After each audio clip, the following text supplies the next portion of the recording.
ব্রাজিলের পণ্যের ওপর নতুন করে 40% শুল্ক আরোপ করেছেন মার্কিন প্রেসিডেন্ট ডোনাল্ড ট্রাম্প। এতে দেশটির ওপর যুক্তরাষ্ট্রের আরোপিত মোট শুল্ক 50% দাঁড়ালো। আন্তর্জাতিক গণমাধ্যমগুলো এ তথ্য জানিয়েছে।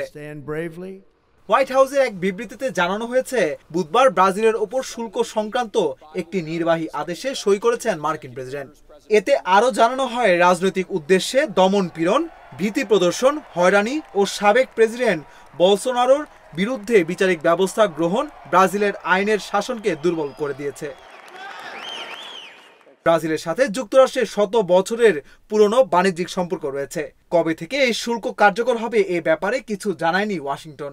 এর আগে 1 আগস্ট থেকে শুল্ক কার্যকর হবে বলে জানিয়েছিলেন ট্রাম্প।